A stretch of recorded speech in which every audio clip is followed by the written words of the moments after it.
another blood-red sunset and yet another moon face, and still another 100 miles to my next resting place. Driving down the road, eyes on the horizon. Within my car, I'm all alone, but feeling good and feeling strong, knowing that this path I'm on brings me to myself. I'm driving. Hello and welcome to Spirit Sherpa, the show that helps and encourages you on your journey to unlock your magic mojo. I'm Jules, your co-host. If you're new to this type of work, please start with episode 1. Intermediate students, you can start with episode 98. And if you're advanced, go ahead and fast forward all the way to episode 200. With me, as always, to share her insight and wisdom is the spirit doctor herself, Kelly Sparta. Ho, ho, ho. Merry Christmas, Kelly. What's on your Christmas list? I've been watching so many Christmas movies. It's kind of scary. I've been watching like the Santa Claus, like 1 and 2, and now I'm getting ready for 3, and I'm making Mitch sit there and watch them with me. It's so fun. Yeah, we did the Christmas Chronicles, and now we're working on the Claus family, 1, 2, and 3. And we have this projector that we set up in our living room, and we just move the couch over and we project it up against the wall. So it's like having our own in-home theater in the living room. It's awesome. And so we're doing a lot of that instead of trimming the tree, because, you know, I love having a decorated house. I hate decorating. So I tried to hire somebody to decorate for me. And, you know, just to give you a point of reference, here in Panama, the average person works for about $25 a day. So I figured, $25, $50 to get it done. Well, she wanted to charge me $125. And I was like, no, I don't think so. She looked at me and saw the gringo and went, woo, you know, and just milk her for some cash. So what I really wanted was to hire a service to come in and put it all up, take it all down, take it all away. I didn't want to have to own it. So instead I had to buy all the supplies, and then she wanted to charge me $125 on top of it. I was like, no, I'm not doing that. So, but they did open up the roads for a few days here in Panama. So we actually got some shipments of propane, which would have been great, except that we had already given our tanks to somebody who takes it away and fills it up and then brings it back a week later. So we still don't have propane in our extra tank, but that's all right. It's coming. It'll be here in the next few days. So the protests are not officially over. They opened up the roads for a couple of days when they declared the mining contract to be unconstitutional, but that doesn't actually fix anything because it's already signed, and Panama's being sued in an international court right now for breach of contract and all this other stuff. So the Panamanians that are protesting are saying, you know, we're not gonna give up on this protest until this is settled. And I'm like, that could be freaking years, man. What the hell? You know, so it's going to be interesting to see what happens. I mean, we're mostly functional, you know, but it's getting to be an interesting journey over here. So we just ordered some. It's an adventure. It is. We just ordered a UV light for our water supply for the house, so that because we've been having a hard time getting the 5-gallon jugs, and I'm really feeling bad about the environment with all the 2-liter, 3-liter, 5-liter jugs we've been buying and going through for drinking water. So I just ordered that. So hopefully it'll get through the blockades and get to us so that we can install that and stop wasting plastic. I didn't feel bad with the 5-gallon jugs because, you know, you buy 4 of them and you use them over and over again. You just trade them in, right? But this is, I don't feel good about this. So we got to fix it. No more plastics. So, and it'll be a lot cheaper. It's another bonus, but, you know, that was not the motivation. I'm just tired of looking at plastic bottles all over my house. So, but summer's here, and the rainbows have started. I posted a picture of one on my Facebook. I saw that. Very pretty. Yes, they are the most beautiful rainbows I've ever seen. They're amazing. So they're huge too. Oh, massive. Yeah. I mean, there was one that went across the entire sky. And the coolest thing happened the other night. Like, we were going into the local store, you know, little bodega here. Well, I shouldn't say little. It's big, but it's not what you think of as big. It's big for here, right? And so we were going into this store, and this random Panamanian guy looks at me and goes, "Oh!" And the moon had just risen over the mountains, and it was the most beautiful thing. And a random guy stopped me to point at the moon and say, "How beautiful is that?" That would never happen in the US. It would never happen, right? But here, I literally looked up and everyone had stopped from what they were doing and were staring at and watching the moon rise over the mountains. It was such a quintessential Panamanian moment. And it was so wonderful because Jeff was actually right behind me and we had already looked at the moon and seen it. And so when this guy stopped me, I was like, I know, right? And so, but it was just, it just stuck out as being so different than being in the States, right? And it's just so cool. And I came into town the other day and somebody was like, "Did you see the rainbow on the way in?" Like, yes, here we talk about the moon and rainbows. We finally had our first fire of the season. We are about a month behind having our outside campfire, but they finally lifted the burn ban because we finally got rain and some good rain. Yay. So now, we're out by the fire and now it's turned, chillier, about like in the 30s and 40s. And then we ran out of propane. So in the middle of the night as the heater was on, because we live in a RV. And we woke up, it was 46 degrees in the house. So I said, this is training for later whenever we move up north. It's all good, So, but we have a guest today. We have Miss Connie Whitman with us. Hey guys, excited to be here. I'm so excited because Connie and I met. Where did we meet? We met on some networking thing, right? I'm trying to remember which one, but maybe the band. Shannon? No. Shannon? Procyse? I don't know. Shannon Procyse, right? Yeah. Met on there. Yeah. So, and of course we vibed and, Connie was like, "You have to come on my podcast." And I was like, "You have to come on my podcast." And so we're just doing the podcast exchange thing here because we just loved each other so much that we had to do it. So let me introduce Connie properly instead of just going, "Hi." It's me. What do you expect?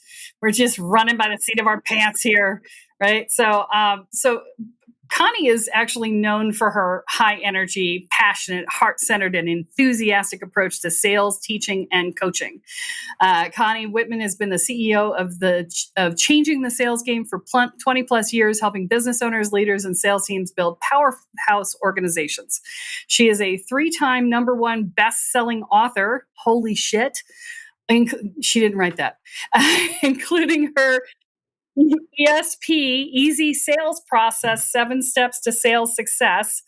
And that is the book. That's what we're going to be talking about today is the Easy Sales Process, the ESP thing. So for those of you who are spiritual entrepreneurs, listen up. She's also a speaker and a podcast host, which we talked about. And her inspired teaching, transformational tools, and content ensure business owners and salespeople grow their revenue streams through enhanced communication skills. She is thrilled to share the inspiring content on her international podcasts, Changing the Sales Game and Enlightenment of Change. And Enlightenment of Change is the one that I was on. So if you're on the mailing list, you've probably, Connie, did you send me that one yet? I think it's publishing next week. Okay. So by the time this episode airs, if you're on the mailing list, you will have already seen it come out on the newsletter that happens once a week, where we recap everything I've done for the previous week. So that one was pretty cool. And you know what I love about you, Connie, is that you are both the hardcore, grounded, no nonsense businesswoman, really solid salesperson, and you speak fluent spiritual, and you live with your energy in the ethers like the rest of us weirdos out here, right? So I love that about you because you and I share that. That's one of the reasons why we vibe so much is that we're like, grounded woo is what I call it. It's the grounded woo. I love my woo. Mm-hmm. Yes. Agree. We love the woo. So tell us about the 7-step process. Tell us about ESP. Okay, so first, let's talk about the title, because I really deliberately chose ESP because there's an element of that connectivity at the subconscious level.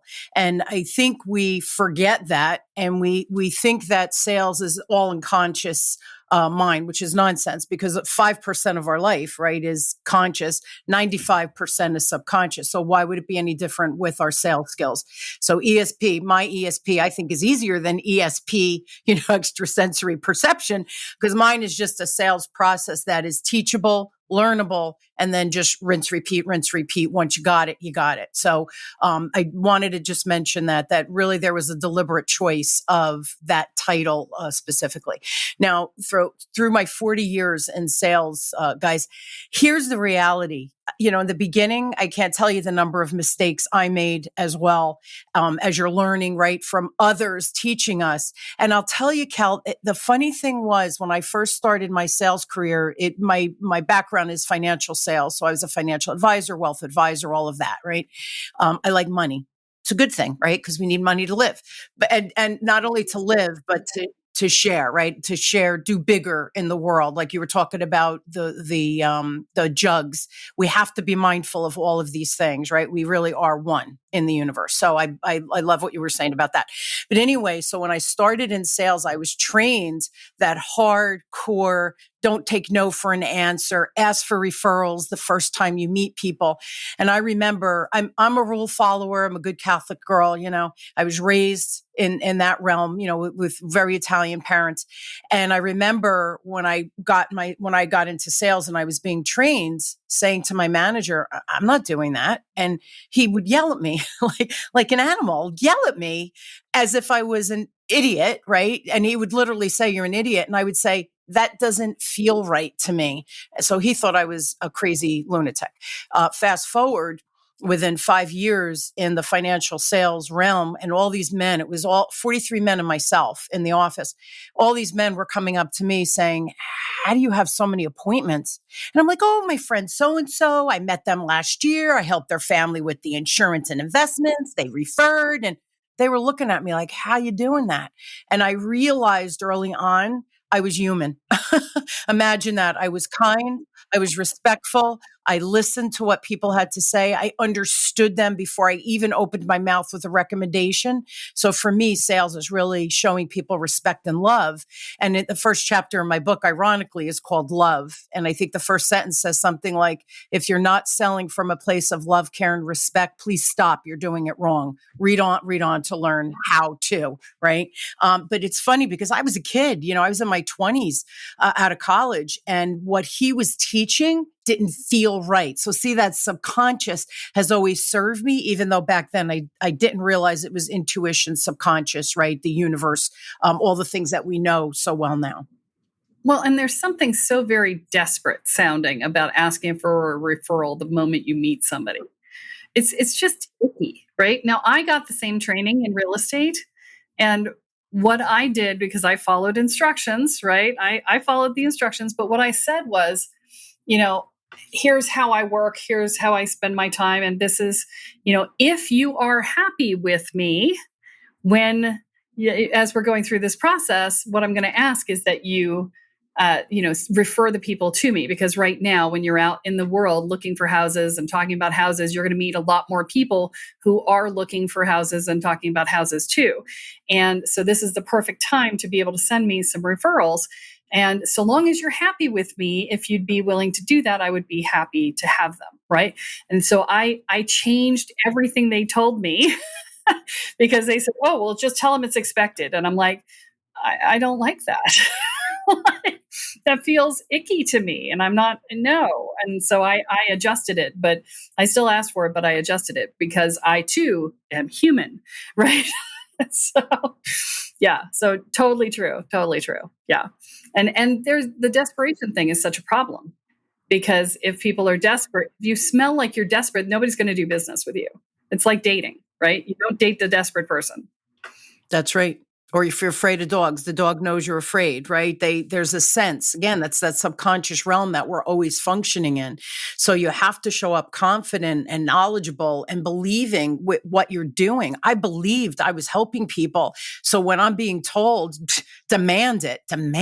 Like, oh, to me, that was so disrespectful that you just can't approach it that way, Yeah. Now, do you want me to go through my 7 steps? Yes. Okay. So now if you're listening, I do recommend taking a piece of paper and taking some notes, because it will just help see the flow of the conversation as well. And then you can always email questions, etc. So first step, and really, really for me, this is preparation. And that step is probably about 80% to 90% of sales happens at the preparation stage. So we haven't even met the client or spoken to the client yet, because that preparation is going to funnel through the other 6 steps that follow. So I can't emphasize enough, showing up and winging it, please stop. It doesn't work. You might get lucky once in a while, but if you can't do the rinse and repeat with your current process, you need to tweak it. You need to do something differently, right? We should be able to manage and understand what results are forthcoming. And that has to happen by the preparation and setting the groundwork for what we're going to do with the client. Step number 2 is build. Well, before go we ahead. go on to number 2, tell Yep. us what you mean by preparation, because I can imagine in the corporate world that preparation would mean looking up the company and understanding all of that. But we're solopreneurs over here. Maybe we've got a virtual assistant. We're working with spiritually oriented people. What sort of preparation would you be looking for in the sales process for someone like that? Know what your packages are. I call them assets or your pantry. I'm a visual learner, so I try to use visual descriptions like the iceberg, right? 95% is subconscious. Think about your pantry. If you're going to bake a cake or you're cooking dinner for your family, you have your ingredients. You know what's in your pantry. Same thing with every offer you have, from your free offer all the way up to your, 6-figure offers, if you have such a thing, right? So what's the gap? There's a lot going on in there. So what are all your assets? Think about it as a pantry. Every time you meet a customer, you should know, or a potential customer, you should know what's in your pantry. So when you meet them and you have questions and you get to know them and you understand what they're looking for and where they are and how you can truly serve and help them, you'll know exactly what to pull, what pieces to pull from your pantry to customize the solution for the client. But if we don't think about that, we go in, oh, I'm meeting Jewel. I'm going to talk about my 7-step process and it's my signature class and that's what she should buy.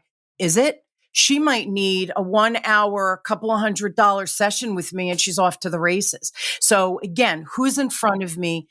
I have to go with an open mind and open heart, maybe is a better way to say that. So I don't prejudge before I speak to the customer. You have to be locked and loaded and prepared. The other thing that has to happen during preparation, you have to do a little recon on the person. So look on LinkedIn or Facebook or wherever your people play, Instagram, and just see what they're about. Look at their vibe, look at their posting, because you want to be able to approach them from their perspective. We have many filters with communication. So we want to remove those filters the best we can. So a little pre-work and understanding who that potential client or the client is extremely helpful.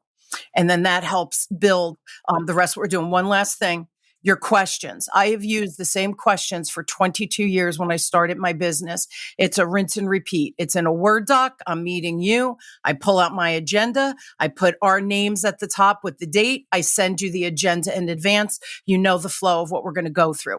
I'm not saying you have to go 1, 2, 3. If you and I have a real conversation, we're conversing, we're adding meat into those 7 or 8 questions that I have, and I'm just writing notes in the applicable space. All of that is preparation. Notice I haven't even talked to the client yet. So they're the kinds of things when I say preparation, really important. And you can rinse and repeat that. So your questions right now might not be stellar. Rinse and repeat.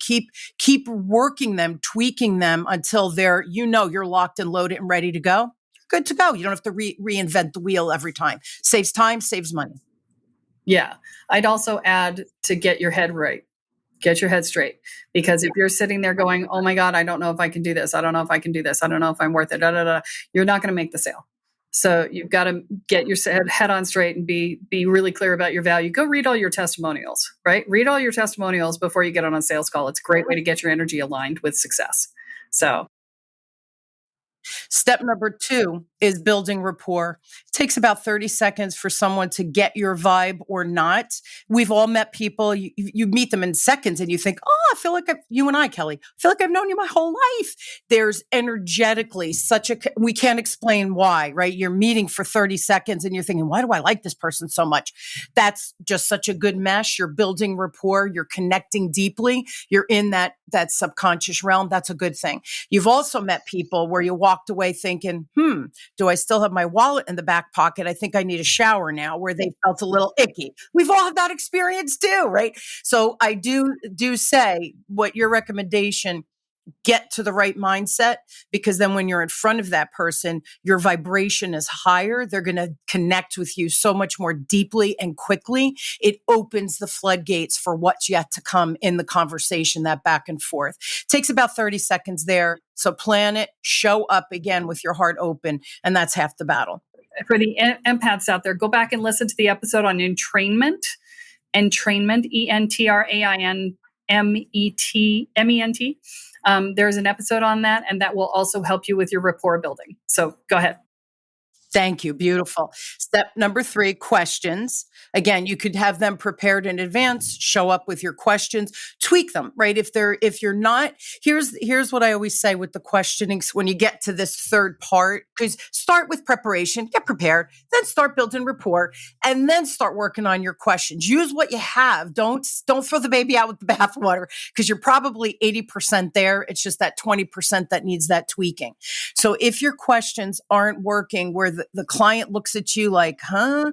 Or they answer and you're thinking, wow, that is not what I was asking. There's something wrong with your questions, especially if you get that response a couple of times. Then go back when you're calm. Don't beat yourself up during the conversation. It is what it is. Go with it. Flow. Keep going, right? You can't change it in the moment. Afterwards, go back. How can you improve those questions now with those tangible examples? And even if you want to ask the client, because I've done that before, say, I was asking for this. You answered that. How did you hear my question? So you could be a little joking about it, but get feedback so it helps you refine your question. So you get, when you ask it, you know what information you need to get back. Step number 4 is tethered to this one, and that's active listening. So I'm going to give you a little fun fact here. Humans, we have a 6-second attention span. Goldfish have a 7-second attention span. We're in trouble. Humans are in trouble. So with that 6-second attention span, we have to be grounded and we have to be present in the moment and truly listen to what the client's saying. So here's some tips. Take notes, whether they're on the computer. I know we have all these wonderful AI tools out there. So whether it's on the computer, I am still, I always have my pad out and available. So I'm always taking notes.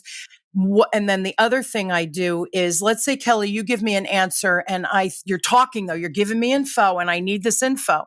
I'll write a word. Let's say you're working on your website. I'll write website with a star next to it. I let you keep going. I keep taking my notes. When you finish, I don't want to interrupt because you're on a roll. I'll say, oh, that was such great information, Kel. Now I want to go back. You said something about the website. Let's dig in a little bit there. So notice I let you complete your thought and then I go back. So my code for myself is I just put a little star and then I know to go back and ask those deeper questions. You cannot prepare your follow-up questions during preparation. If you do, you're doing it wrong, because you have to be present with the client or the customer to be able to ask those follow-up questions. So that's just a little hack that I use to keep the client engaged. But also what happens, and see, I learned this the hard way. I interrupt you and go, oh, wait. Let me talk about that website for a minute before we go on. And then I go, okay, what else were you saying? And the client would go, oh, I don't remember. I don't know. And it could have been vital information for something, not only one thing that I could sell them. I might be able to sell a fuller package that will serve them even better. But I missed that piece of information because I interrupted. Did that all make sense? Okay. So now if you've done really good job from 1 through 4, step number 5, it's like a beacon of light from heaven shining down, saying to you, ta-da, like this is what you For this client, it becomes crystal clear as to what your offer should be. And then always try to customize your solution using that pantry, right? Those assets in your pantry so that you can fully help the client. And then, so it becomes really obvious again, if you're good 1 through 4, that's why I said before, work on each of the steps. I wouldn't start with my presentation skills, for example, because they might be okay. They might not be okay. But if you're presenting the wrong thing, what good is your presentation skills? So start with 1 and work your way down. Now, here's the most important thing. Number 6 is where you actually, after you've presented, now you ask for the business. So here's, in my world, you should not get any objections. If you get an objection, that's okay. It just means that in steps 1 through 5, something went awry. You misstepped. You didn't ask enough questions. You waited too long. You didn't build rapport. You weren't prepared enough. There's a lot of moving parts you can see in that steps 1 through 5. When you know that your steps 1 through 5 are on point, man, you are rocking it. This is what should happen. 1, if the client is truly a good match for what you're doing and you're not pushing something on them that they really don't need, what'll happen is the client will literally be moving in going, I needed this yesterday. How fast can we do it? It's a perfect fit. There's no negotiation necessary. Just move forward. Go for it. Second thing is I'll say to my client, you're not ready for me yet.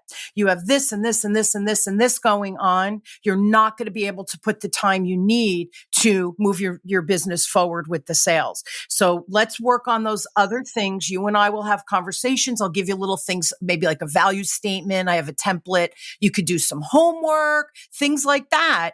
And then in 3 months we could start, or a month we could start, whatever that timeline is. You know what's so funny? Whenever I do that, they go, but no, I want it now. And I go, I know, because you need it, but you're not ready for it. So you're going to throw money away. You're going to add angst and frustration. What are we doing? Let's play the long game and let's do it with ease and grace, right? Instead of trying to do everything at once. Go ahead. And the beautiful thing about that is when you tell somebody no, 1, they want it more. And 2, you build credibility, because you're looking at them and saying, yeah, I want your business, but you're not ready for it. I want you to get a result. I'm not just about your money. I'm about your results. So if you're not ready, I'm not going to let you in, because you're not going to get your result. You're not going to be happy. I'm not going to be happy. Nobody's going to be happy. Why would we do that? Right. And that is a huge credibility builder. Massive. Big time. And the funny thing is, they refer other people to me. I don't even have to ask. They go, oh, you have to meet my friend Kelly. She's so ready for you. And I was like, oh, okay, I would love to meet them. Yes, do an intro email. That was such, I'm so honored, right? All these things that we get to say. Truly from the heart, though, right? I'm not making that up. It's truly from the heart. When someone wants to refer me, my heart leaps, because that's what we're here to do, right? Serve and resonate with others. There's enough money out there to be made. We got to do it the right way. And then the third thing I say is, I'm not the right person for you. You really need to meet Kelly. This is what you're looking for. You're not looking for sales. Or this other person is more in line with your vibration than I am. So they're the only 3. Notice I didn't say an objection, but you have to get really good at 1 through 5. So on 6, when you ask for the business, one of those 3 things happen. Notice though, you're in the driver's seat at all times. So I just want to pop in something about objections. So you're going to screw this up, guaranteed, a lot, right? Until you get it down. And so what I want you to think about when you get an objection is realize that an objection is a gift. An objection is the person on the other end of the line saying, help me justify the purchase, because they would not give you the objection unless they wanted you to help them overcome it, right? So you have to look at it that way. It's not a roadblock in your way. It's them saying, help me overcome this. They're not saying, you suck, you suck, you suck, okay? That's not what that is. And with us and our traumatic backgrounds, we often can receive it as a rejection, but it's not. It's actually them saying, hey, there's this roadblock in my way. Could you help me over it? Right. And so I want you to reposition that in your mind so that you don't get like flustered and upset about it. 2 more things on objections, because you are going to get objections. You have not perfected step 1 through 5. That's okay. Give ourselves grace and space to learn, right? So when you do get that objection, after the fact, look back. I'm telling you, you missed something in steps 1 through 5. The questions weren't good. You weren't listening and present. You didn't ask good follow-up questions. Your recommendation was okay. It could have been better. You forgot something in your pantry. You messed up somewhere. So do that self-reflection after the fact. And I'm not saying beat yourself up. Say, now I understand. That's how I could fix it. That's how I could fix the question, whatever it might be. And the other thing, when you do get those objections, really write them down, because after the fact, when you start to ask the questions, you're going to use objections in your questions so that you can get answers from them. What happens is you just eliminate the objection altogether. You're proactively eliminating and addressing the objection during the conversation. So, you might say things like, my clients often say da da da da da. And you know what I have found? The simple solution to that is blah, blah, blah, blah, blah. And that's how I help my clients move forward. And you see them start nodding, because subconsciously they were thinking about that same objection. So really, really pay attention, work with it, massage it, play with it a little bit, use it, like you said, learning tool. Don't beat yourself up. Not worth it. It's just not worth it. And then the last step, and this is the big one I see a lot, the beginning and the end, if you will, the bookends to the process is where I see people drop the ball. Follow-up. They do not do diligent follow-up. So here's the thing. Every client I work with, whether they're corporate or a small business owner, everybody has a different follow-up process depending on the length of the sales process for you. Some, it could be very quick, the lower price points. The higher price points, you're not going to meet with someone and they're not going to give you $50,000. It just doesn't work that way unless you're God. So, those longer contracts, there's a little bit longer runway. So what does that follow-up look like? But you have to figure out your rhythm with the follow-up, but you can't stay relevant. And here, my follow-up I call CPR, and my CPR, because we have to keep the client alive. And I'm doing like the paddles when people are being resuscitated. But my CPR is consistent, persistent, and the big word for me is always respectful follow-up. So we're not badgering that client or making ourselves a pest. So when they see an email or a phone call, they're like, oh, what does she want? You're doing the opposite of what you should be doing with the follow-up. And then here's the thing, and I'm going to connect it for you. This is all circular in motion. So when Connie Whitman, her name shows up on your Outlook or whatever your follow-up CRM, whatever it is that you're using, the first thing you do is go look at my file. If we haven't met yet, but I'm meeting with you, start that preparation. So step 7, follow-up, and step 1, they're tethered together. They kind of go hand in hand. And then the loops just continue over and over and over again. Yeah. So I actually, because I agree with you, follow-up is like the worst.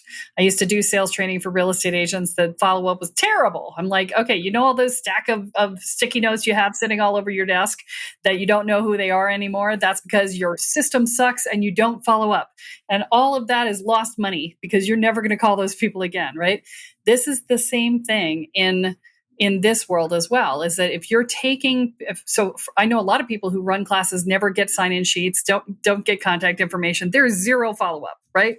That step 1, get the freaking contact info. Let's start with that, right? Preparation. That was preparation, by the way. Anytime I'm doing a sales conversation with somebody, I'm going to tell them, look, if they say I need to think about it, which happens once in a while, I say, okay, great. Here's the deal. Because we talk about the container, right? My clients have leaky containers because they don't have solid identities. And so, when you have not solid identity, your container leaks. And so you have to build up energy, and then pull the trigger immediately, or else all the energy drains back out. We have that conversation early on when we're talking about it, so that they know that about themselves, which they knew before, but I'm presencing them to that, right? And then when they say I have to think about it, I'm like, okay, but let's set a deadline to thinking about it, because I don't want you to have your energy hooked into this and for so long as it takes for your energy to all drain out. That just drains your energy and it drains you. So let's set a deadline for making a decision one way or the other. And I'm thinking no more than 3 days, because otherwise you're going to have to keep building up that energy. And if you're not building it, then you're going to end up draining, and that's not good for you. And so I'm a bit of like a dog with a bone. I'm going to follow up with you until you make a decision. And I'm not attached to the decision, but I want for you to have a solid decision made so that you're not draining energy on it. And so that gives me permission to follow up as many times as I need to in order to get a solid decision out of them. And I just remind them of that on the second, third, fourth, fifth try, right? So on the first try, I'm like, can I contact you on this day to get an answer? And they go, oh yeah, you can do that. I'm like, great. Okay. So I get permission for the follow-up for the first one. And then if they duck me on that, then I start with remind you, this is the draining thing. It's okay to say no if that's what it is, but I want you to give me a solid answer. And then they come back and say, oh, no, I'm working on the finances, or I'm talking to my husband, or I haven't had a chance. And I'm like, oh, okay. And then we keep going, right? So it's about how you position it as well. The other important thing after the sale, that doesn't mean you stop following up. When you're done working with those people, let's say it's a one and done, something simple. I still follow up with my clients, keep a temperature check of what's going on. Life changes, business changes, family, whatever you're selling, life changes. We all know that, sometimes faster than we like. So if we're not keeping a pulse on what's happening in my client's life, you're leaving what I call passive income behind. Because by me following up, let's say most of my clients, I'll follow up between 2 and 4 times a year, quarterly to semi-annually, depending on who the client is and where we are in the process of working together.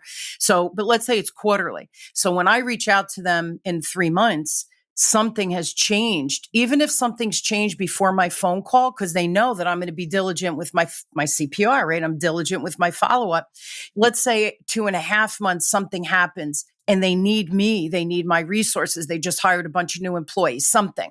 They'll call me. It's called being top of mind. It creates passive income that I don't actually, because I'm calling them quarterly, yes, to touch base, but they're making a decision before that next phone call. And they're thinking of me because I've been consistent, persistent, and respectful with my follow-up. So we create this nice flow of passive income with zero effort. It's the effort is those quarterly freaking phone calls. How easy can that be, right? And that's it. That's the 7 steps. I'm going to tell you, the thing that gets in the way for people is they go, well, what do I talk about on that call? Because that's what I used to get from real estate agents all the time. It's like, well, I don't know what to say. Why am I calling? Why am I bothering them? I don't know what to say. Here's the thing. When you're having, I like when I teach, okay, not only am I having the conversation, Jewel, I'm just going to use you for a sec, right? Not only am I having the conversation right here, right now with Jewel, where she is, what she needs, what's going on, right here, right now. As we're talking, I'm also asking strategic questions about tomorrow and future. And if you do this now, what's that impact and what support do you need? What do you think is going to transpire during what time frame, blah, blah, right? All of those questions. And then when I get those answers at the end, when I present, I always say, listen, this is what we're going to do right now. This is perfect. We're excited. Yes, yes, yes. Don't forget though, we're going to be meeting and talking 3 months from now. My gut is you're going to need this piece of it. You don't need it yet. I'll know in the next 3 months whether that's the next step for you. So I become planning partners for my clients. So when we reach the end of whatever that thing is that we're doing, they say, okay, what's next? And I go, well, I've been observing and kind of testing things. I think this would be the next piece. So you're always that follow-up. You know what you're going to talk about because we talked about it in the first meeting and then we kind of talked about it in the second meeting. You have to keep the flow, but you have to keep the connectivity. I can't just call Jewel and go, so what's changed? Because I'm looking for more business, right? Like that's such a disconnect. But if I go, so remember we were talking, tell me where you stand. Where's the trajectory of that project? Let's talk. Do you think we need that? My gut is we might have to wait a little bit, right? I'm having a conversation about stuff we already talked about. And there's your connectivity long-term. Yeah. Did I answer that? I will say that was a great answer. And I'm going to say that you also don't have to be on the phone with somebody to follow up necessarily. So you can stay in relationship by just saying, oh, I know this about this person. And I just saw this in an article somewhere. I'm just going to send it to them and say, hey, I thought about you. I thought that you would love this. And that's it. It's just a touch point that keeps you top of mind and positively oriented. Let's ground that even further. When you and I started, 2 years ago, because we're only 20, right? When we started in our youth, we didn't have the technology that we have now. So follow up literally would be a phone call, because we didn't have email, we didn't have computers. So it was either a phone call or a handwritten note, snail mail. Well, customers needed to hear from us 5 times before they remembered us and trusted us.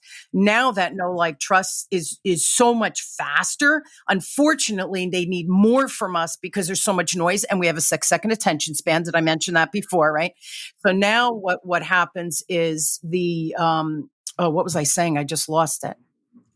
Follow up Kids, and not having follow up. See, I am dating myself. There we go. Now that 5 touches has become 15 to 18 touches before people will buy from us. And it's as easy as sharing an article. They post something on Facebook or LinkedIn, comment, or Instagram, comment, engage. Let them know you're there, even when they're not buying from you right now. Stay relevant and in their orbit in these other ways. So when we talk about that 15 touches, it's kind of easy. It could be an email. They could be part of your newsletter, whatever, but they're all touches now, where years ago it was actually harder, even though it was less. So I just wanted to ground that in some numbers. Yeah. Okay. Awesome. Well, this has been great. We're running over. I'm going to wrap us up. So Connie, tell us where they can find you. Just go to my website, changingthesalesgame.com. There's a communication style assessment right on that page. It's my gift to everybody. Just helps you understand your natural communication superpowers and your blind spots. You get reports with that. And if you have a question specifically for me, Connie at Changing the Sales Game.